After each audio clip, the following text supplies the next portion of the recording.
Welcome to the Deep Dive. Today we're getting straight to it, talking about a really key health issue: how your body reacts to food, specifically shellfish. We're going to focus on what local testing can mean for you, especially in places like Tipton, and how knowing the facts can, well, make your daily life a whole lot simpler. It's a great topic, and our information today is coming from the health services data provided by Blood Test UK, which really helps clarify things. So let's start there. What are we actually talking about with a shellfish intolerance? Well, it's about getting the terms right. We're talking about when your immune system, your body's own defense force, gets really upset by specific proteins in shellfish. So it's not just a general tummy ache. Exactly. It's a very specific internal reaction. Okay, let's unpack that in, simple terms. If someone has this sensitivity, what might they actually feel? The symptoms can be quite traumatic. You could have the really scary stuff like swelling in your lips or throat, or even trouble breathing. Right, the things you can't ignore. Definitely. But it can also be much more subtle. Sometimes it's just feeling tired all the time, or nagging joint pain, or digestive issues that you just can't pin down. I suppose people just brush those off, don't they? Put it down to stress or being busy. They do, and that's why getting clear answers is so important. Which brings us to the local angle. Why is testing in a specific community, let's say for people in the West Midlands, in a place like Tipton, why is that so vital? Because it's about timely detection. A serious reaction can come from an accidental hidden trigger. Knowing locally, quickly, can prevent a real medical emergency. So it's about having that information close to home. Yes, and many people get this sorted through routine channels, like an NHS referral. The key is just getting that verifiable data in your hands. This is where it gets really interesting for me. How do they actually figure it out? What does the process look like, based on what Blood Test UK outlines? It generally comes down to two main methods. There's the skin prick test, which is quite common, and then there are blood tests. Okay, and with the blood tests, they're looking for something specific, aren't they? They are. They're looking for something called IgE antibodies. Right.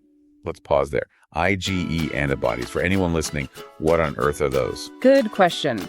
The simplest way to think of an IgE antibody is it's like a tiny, specific little alarm flag in your body. An alarm flag. I like that. Yeah.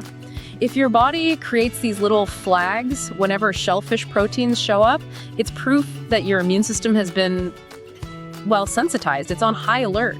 So counting those flags gives you a real diagnosis. It gives you an accurate diagnosis, and it can even tell you about the potential severity of the reaction. So if you decide to go through with this, what should you expect? Well, first, there's always a proper consultation to go over your history. They'll often suggest keeping a symptom diary. Just writing down when you feel unwell after eating. Exactly. The test itself might be a bit uncomfortable, a small pinprick or a quick blood draw, but that temporary feeling is a tiny price to pay for the clarity you get. Let's talk about that clarity. What are the biggest wins for someone who gets this done? The real so what of it all? Oh, the benefits are huge. First off, you stop avoiding foods you don't need to. You might be cutting out 5 different things when only one is the problem. This gives you freedom. That's a big deal. It is. And second, that accurate diagnosis means your local doctor can create a proper plan for you. Maybe it's just strict avoidance, or maybe it's carrying an emergency medicine. And I imagine the biggest benefit is just the peace of mind. Without a doubt. The biggest win is getting rid of that anxiety. It means you can go grocery shopping or eat out with friends and just feel confident, safe. So looking at the long term, once you have the test results, what comes next? It's all about building practical habits. You become a pro at reading food labels, for instance. Yeah, have to, I suppose. You do. And depending on the results, it might mean keeping antihistamines handy or an auto-injector for emergencies. It's about being prepared. And there's a financial angle here too, right? There is, and it's an important one.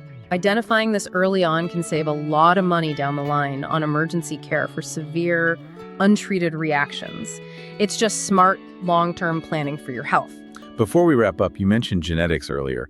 What can we tell our listeners about that? That seems fascinating. It is. Research is suggesting that, your genes can play a real role in whether you develop these sensitivities. So it can run in the family. It can. And knowing that helps you be even more proactive with your health, moving beyond just managing what you eat to truly personalized monitoring. That's a powerful thought. Yeah. Well, that's our deep dive.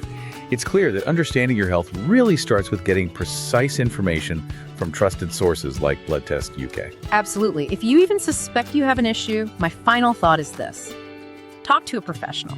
Getting that accurate test is the single best way to take back control of your diet and really your quality of life.